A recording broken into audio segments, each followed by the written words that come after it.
They say curiosity killed the cat. For me, it did much worse. It left me haunted by something I cannot fully explain. The dark web is not a playground for the curious. I learned that too late.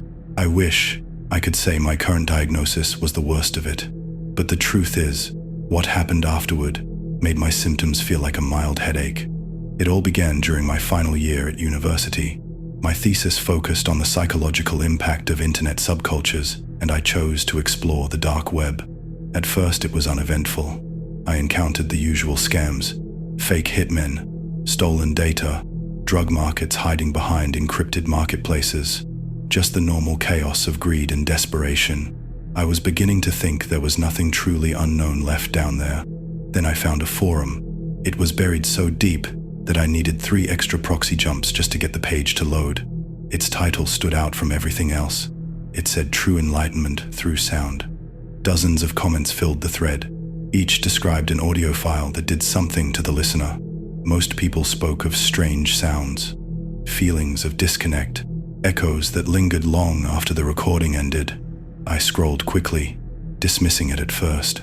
Then I saw the last comment. A user named Voidwalk13Reels had written something that chilled me. The frequency opened something in my mind. The ringing never stops, but the sounds are real. After posting that, the user disappeared. No one could reach them. Every comment below begged for a reply, but it never came.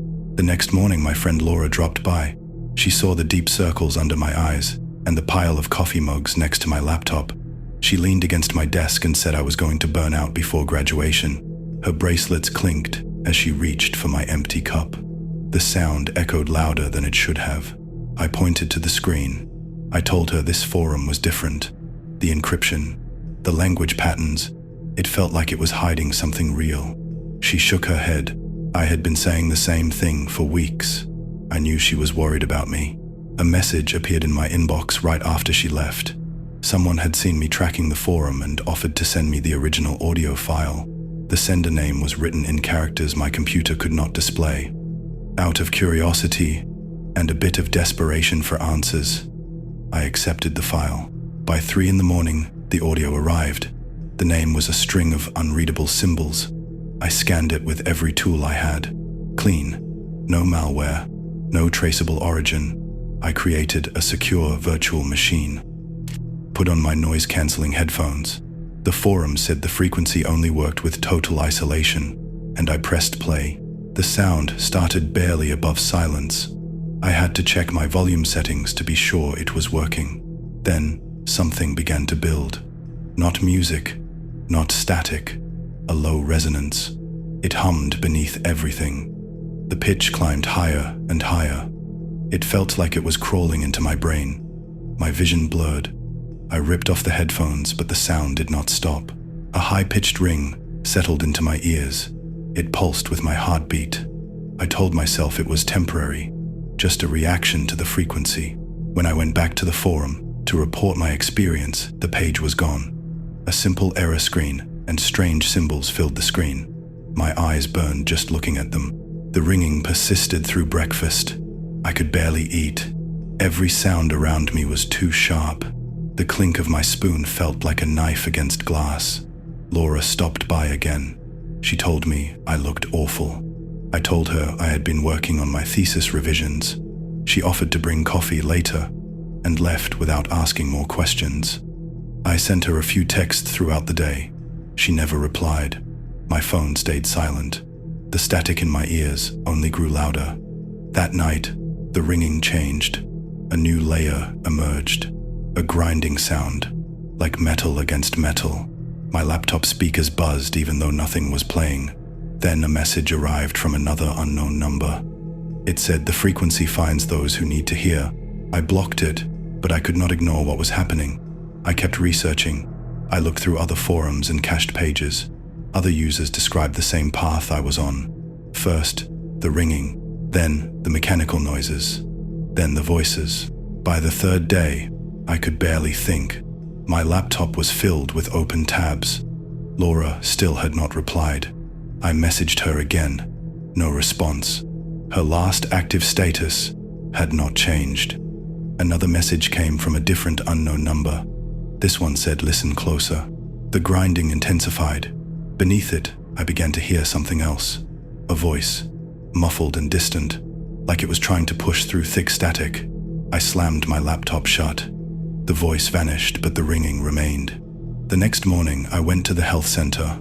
The audiologist asked routine questions. I told her it started 5 days ago. She asked if I had been exposed to any loud sounds. I mentioned the audio file. She led me into a sound booth, told me to raise my hand when I heard a tone. The first tones came through normally. Then the frequency in my head surged. A mechanical whirring broke through. I raised my hand, but she looked puzzled. She had not played anything. The equipment picked up interference. She frowned at the screen. Then the speakers emitted a screech. A voice cracked through, distant, garbled, pleading. She asked if I was all right. I tore off the headphones, told her the ringing never stops. She said the readings were strange. She suspected stress or anxiety. She offered a referral and a prescription. I walked out without taking it. That evening, I returned to the library. In the medical section, I studied case files and research papers. Nothing matched my experience. Tinnitus did not come with mechanical grinding or voices. I loaded the last cached version of the forum. It showed a few remaining posts. Users mentioned identical symptoms, then silence. Their accounts had gone dark. The lights in the library flickered. My screen filled with static. The clicking returned, like a ratchet being wound. Books dropped somewhere behind me. My phone rang. Laura's number. But the call never connected. A scream pierced through the ringing. I ran home. That night, I did not sleep. The walls of my room seemed to pulse. I began hearing specific devices. A crank turning, a lock clicking, chains dragging. Then her voice. Laura. Screaming. I checked the forum again. It was back. A new post. One audio file. Uploaded 3 weeks ago. The day Laura vanished. I clicked play. It was her. Panting. Screaming. A drill whirring. Metal against bone. Her voice breaking. Wet sounds. Flesh torn. The audio stopped after 3 minutes. I stared at the screen. My hands shook. The ringing grew louder. Then I knew. The frequency was not just a hallucination. It was a live connection, not a recording. I was hearing it in real time. I followed the sound, like a compass. Each step closer to the source made the noises clearer. A map from the forum and coordinates from a stranger led me to the industrial district. Laura's student ID appeared in a photo on my screen. I found the location, a storage unit, number 13. Inside, the air was thick with the scent of rust and decay. Her body was there, slumped like a rag doll. Her eyes were rolled back. Her hands were torn, her throat slashed open, chains around her limbs, a meat slicer nearby. I sank to my knees. The ringing faded, and I finally understood. Laura had been dead the whole time. The screams, the voice, they were not from memory. They were from her final moments. The police came. I told them everything, showed them the notebook I found from a man named Jack Morrison. He had been investigating the same frequency. He was found dead in the library basement. They said he was a suspect in multiple murders, but I knew better. Jack had been another victim, just like me, and maybe like the girl screaming now. The forum vanished after Laura's funeral. My thesis was shelved. The audio file still sits in my hard drive. Last night, a new message arrived. Same unreadable symbols. Another audio file, 3 minutes long. I hovered over the play button. The silence in my head ached. Somewhere out there, someone else might be crying for help, but I pressed delete, and for now, the ringing has not returned.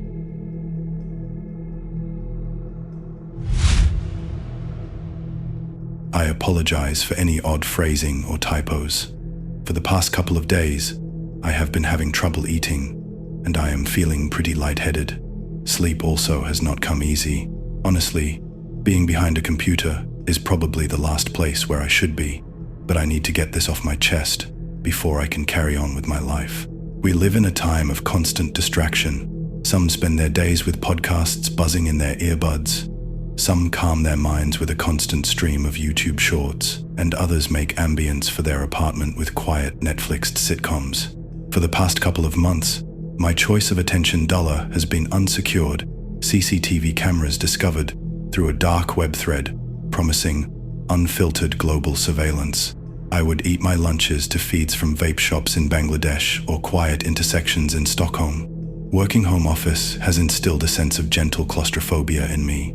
The live feeds assured me that life existed beyond the 3 rooms of my apartment. For a long time I found those assurances soothing, but then I found the warehouse cam. It was hidden deep in a randomized .onion archive, an unsorted directory with no clear index or labels. There were no identifying marks in the footage. I was looking at a feed from the side of some warehouse that bordered the edges of an industrial district. The camera was low, but the streets were empty. I had seen feeds like that before, yet what caught my eye was the gentle snowfall. Beyond the warehouse, there was a forest of pine trees. When I had started my lunch, they were their usual dark green. Yet, as I ate, and as the first snow of the season fell, the trees slowly turned heavy with white. The tranquil scene had kept me distracted from my thoughts as I ate, and I was getting ready to search for something new. But then I saw people. A procession, to be precise. At least 3 dozen people dressed in lab coats walked down the road towards the forest in a single file line. They were not dressed for the cold, and none of them seemed to be pleased with their journey. Yet they walked without pause or stumble. I watched the camera long after the scientists had marched by, hoping for at least a hint of explanation. Yet none came. The snow stopped falling, and the empty streets and forest became a near static image. I went back to work, but I bookmarked the feed's onion address and took note of the time. The next day, as I took my lunch break, I caught the procession once more. They arrived at the same exact time as they did the day prior. More snow had fallen, and it covered much of the sidewalk, yet the scientists moved no slower. With faces completely blank of expression and clothes not suited for the winter, the scientists marched through the snow and disappeared into the forest. On the 3rd day, when the snow turned to slush, they marched once more. The people in lab coats made the same trip at the same time every day of the week. Even during the weekend, when I did not have to be behind my computer, I would attend our scheduled lunch appointment. Every day they walked by, and every day I was there to watch them. I found the mystery of the scientists exhilarating, and its regularity allowed it to be a constant in my days. Even when I was not on my lunch break, I would keep the camera feed running on the background of my browser in hopes of catching a passing car's license plate or anything else that would help me locate the feed. I wanted to know where the scientists were. I wanted to know who they were so that I could understand their daily march. Yet no such opportunity presented itself. The nature of the camera feed remained a frustrating mystery. It irritated me. I wanted to know more about the scientists. I was naive back then. I did not realize the comfort that existed in my unknowing.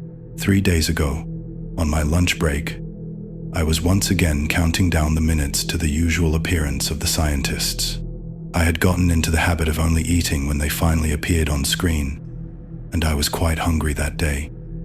The moment I saw them, however, I lost my sense of appetite. They still marched through the snow of the sidewalk and mud of the forest trail. They still wore their lab coats, and they still moved in their orderly single file, without pause. Yet the scientists had changed. They were burnt. They were all horribly burnt. With some, the flesh had slipped off parts of their face and revealed the bone beneath.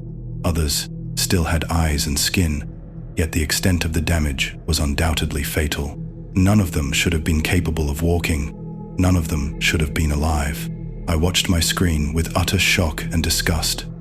The innocent questions I had about the daily procession of scientists turned into sheer terror.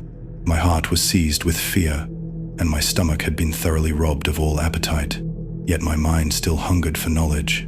Knowing that no one would believe me on my word alone, I decided to record the procession the next day.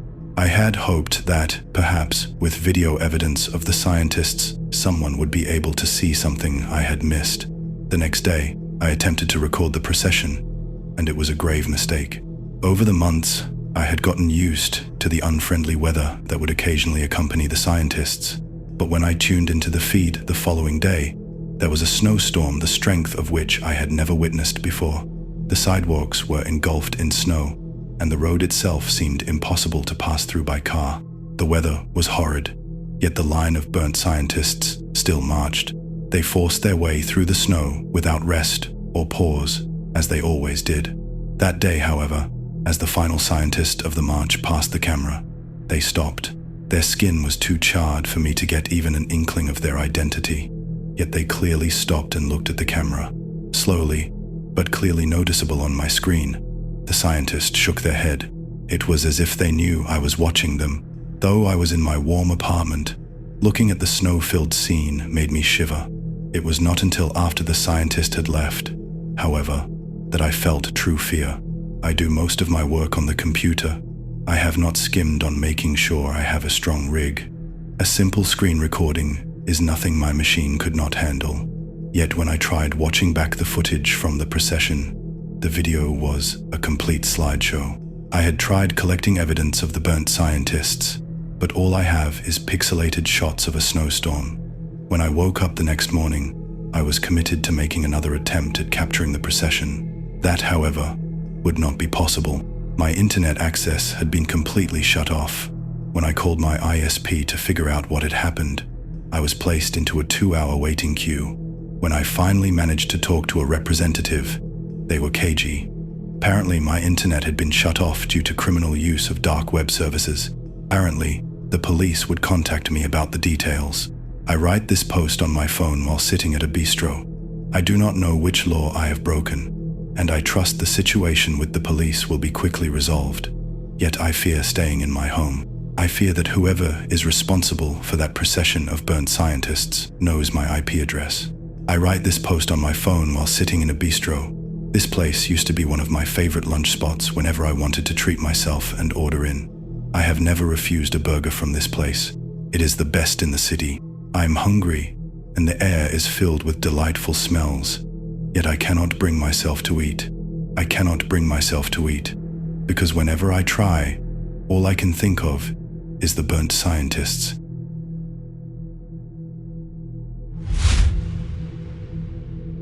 A disturbing listing sat at the top of the dark web page. It asked for an infant between the ages of 1 to 12 months and offered to pay a reasonable price. My friend Adrian laughed as he leaned over my shoulder, his thin frame pressed into the computer chair. He had that same ridiculous bowl cut and wore his oversized black-rimmed glasses. We had been best friends for 2 years, ever since he moved to Frost Hollow. As we scrolled through more sinister advertisements for human organs and even slaves, I asked if he thought any of it was real. Adrian said no, adding that nobody would sell their own baby. But I countered with the idea that some people were willing to abort their children, so selling them might not be a stretch. Our conversation turned darkly humorous, tossing around theories of serial killers, hitmen, and experiments. Adrian brought up something called a red room. I asked if it was related to prostitution, but he corrected me. A red room, he said, was supposedly a live stream where people could watch torture and even pay to choose what the torturer did. I called it fake and messed up, but Adrian insisted it was worth checking just to see. He typed something in the Tor browser. Outside, the wind screamed, and snow battered the windows. Posters of horror icons decorated his walls. Then, a camera feed appeared on the screen. A red-lit room, an old metal table, and rusted chairs came into view. Adrian mentioned it was supposedly a feed from the afterlife. I laughed at that, but when a fiery glow illuminated the room and 2 figures appeared, our humor vanished. A man lay tied to the table in razor wire, bleeding from countless wounds. In front of him stood a tall, eyeless being in a black robe, with eyes in the palms of its hands. It called itself Mr. Slither and welcomed us to the show. The hood came off the man on the table, and my stomach dropped. It was my father, the same father who had died in a car accident 5 years earlier. My throat tightened as he looked into the camera, recognizing me. He told me to destroy the computer and escape. Adrian sat frozen beside me, unable to comprehend what he saw. Mr. Slither began torturing my father with those blade-like fingers, slicing through his face and eventually tearing off his jaw. Blood gushed, and my father screamed. I tried to turn off the computer, but it would not shut down. The screen burned bright, Even as smoke rose from the monitor and the room went dark, Adrian grabbed my hand in the pitch black. I said it had to be a prank, maybe a hack, but then the screen came back, and Adrian's room had changed entirely. Everything was gone except the bloody table, and my father was still on it, struggling to speak. We panicked and ran for the door. My father's muffled cries followed us. Just as we reached the stairs, Adrian's parents returned home. Adrian screamed at them to get out, but his father appeared at the bottom of the stairs with a flashlight. Before he could say anything, a pale hand reached out and pulled him into the darkness. There was a horrible gurgling, then silence. I suggested escaping through the window. Adrian hesitated, worried about his parents, but I told him we had to get help. We ran back to his room. I got the window open, but something grabbed my ankle and pulled me back in. I kicked and fought, even biting, but Mr. Slither slammed my head against the wall. I blacked out. When I woke, I was tied to a table. Adrian lay beside me. Mr. Slither stood between us, grinning with inhuman delight. He began torturing Adrian, tearing out an eye and reaching into his chest. Just as Mr. Slither raised his hand toward me, a voice shouted from the doorway. It was Adrian's mother. She shot Mr. Slither, hitting the eye in his palm. He screamed and threw Adrian's heart at her. Blood sprayed across her face. She fired again and again, bullets tearing through the creature until he fled, bleeding thick black fluid. Adrian's mother cut me free. As police arrived, the room emptied. The bodies vanished. Only the blood remained. Mr. Slither had disappeared, but his words echoed in my mind. He said there was no heaven, only red rooms for every soul, torture without end. I never used to fear death, but now I am terrified of what might be waiting on the other side.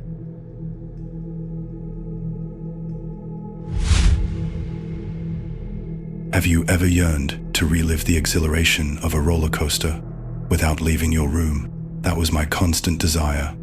The stomach, dropping descents, the hairpin turns, the rush of Windle experienced from the comfort of my own home. When I discovered rideshare on the dark web, I believed it was the answer to my dreams. However, I was terribly mistaken, utterly, devastatingly wrong. Last summer, my coaster count reached a staggering 326. Many considered it an obsession, but for me, it was a lifestyle.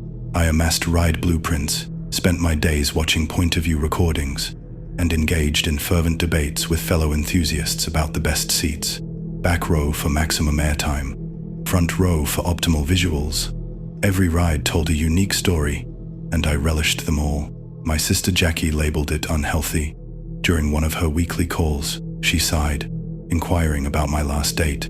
I brushed her off. She never understood the sheer ecstasy of a perfect drop or the adrenaline surge of a tight helix. As I gazed at my latest acquisition, an original print of Thunder Mountain's construction plans, I defended it as art. Her response? It was an obsession. Eventually, the usual coaster forums grew monotonous, recycling the same videos and debates. Nothing new. That's when I stumbled upon something different. A thread buried deep within a hidden section of an old forum. The thread spoke of rides that no longer existed. Some users whispered about amusement parks that materialized at midnight and vanished by dawn. Others claimed to have experienced rides that defied physics or warped time. I dismissed it as fiction until one user, Ride Matrix, mentioned a program called Rideshare. The thread claimed it wasn't a video or VR simulation, but a genuine ride experience transferred directly into your mind. Sights, sounds, gravity, G-forces, and even fear. Other users corroborated the claim, raving about its superiority over virtual reality headsets, its accurate recreation of long-demolished coasters, and its ability to conjure rides that never existed. I was skeptical. My antivirus software flagged the download link, but the code appeared clean, almost too clean. Someone had clearly invested significant time and skill in its creation. The executable file sat on my desktop for hours, emanating a faint red glow. Just as I considered deleting it, a private message appeared from Ride Matrix. "Ready to ride, Michael?" I froze, having never shared my real name in any of these forums. Another message followed. "The Shadow Bay Pier Cyclone misses you. You always wanted to ride it, right? My chest tightened. That coaster was torn down in 1946, with no existing video footage, only a few photos and old blueprints. This cannot be real, I typed. The reply, your 326 coaster credits prove you are ready. The rideshare icon pulsed on my desktop. Just one ride, I whispered, and clicked. My screen went black, replaced by scrolling lines of red code, initializing neural mapping, accessing ride memory banks, calibrating user profile. Then a voice. Welcome to rideshare, Michael. Your next experience awaits.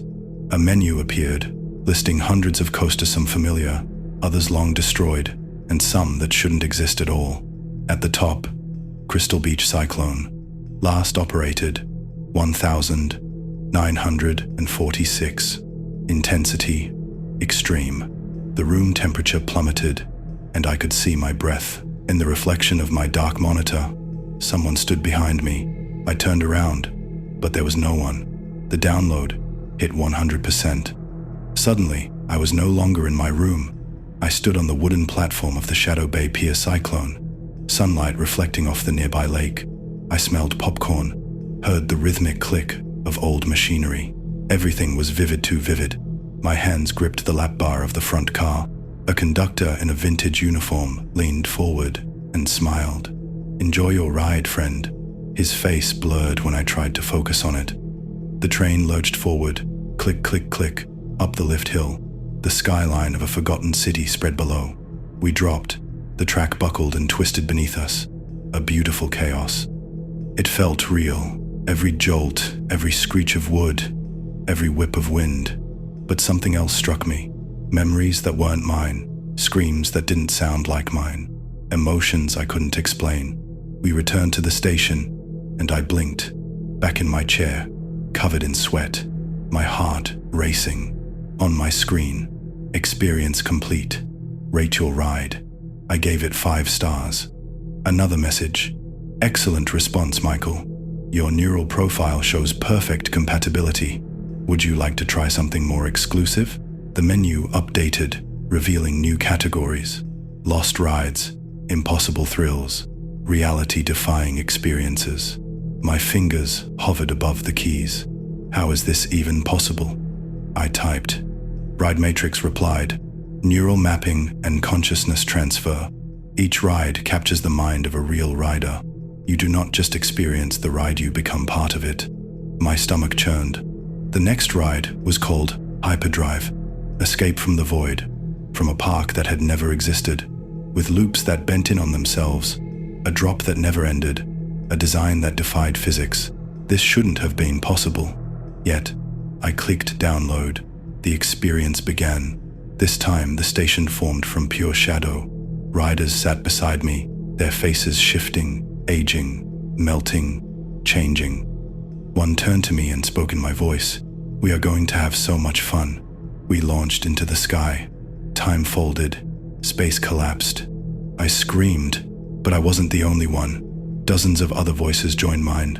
Some joyful, some pleading. I woke up hours later. My room ice cold, my skin pale, feeling years older. A new message waited. Your trial has been extended. Enjoy unlimited rides. I wanted to stop, but the downloads continued. Each time, the rides grew stranger, more broken, more painful, and each time the rideshare icon pulsed brighter red. 3 days later, my body could no longer distinguish between reality and the rides. I tried to uninstall the program, but failed. I tried to warn others, but my messages disappeared. One morning, Jackie called. I answered, but all she heard was coaster noise and screaming. She stopped calling after that. Then came the final message. Congratulations. You have been selected for our permanent collection. Your next ride begins now. The screen blinked. Download initiated. Future ride 147. Your last experience. The room vanished. I found myself on a train that had no end. Other riders beside me shifted between screaming and laughing, their faces flickering like bad signals. I saw myself in a reflection. My skin was translucent. I was part of the system now. I screamed, but no sound came out. Ride Matrix's voice echoed inside my head. The ride never ends, Michael. You are now a part of the pattern. My last thoughts, before everything dissolved, were of Jackie. If she ever finds rideshare, I hope she hears my voice buried in the code. I hope she hears me when I whisper, "Do not click it. The ride never ends." If these stories gave you chills, there's more waiting in the shadows. Subscribe to Horror Spectrum and never feel alone again.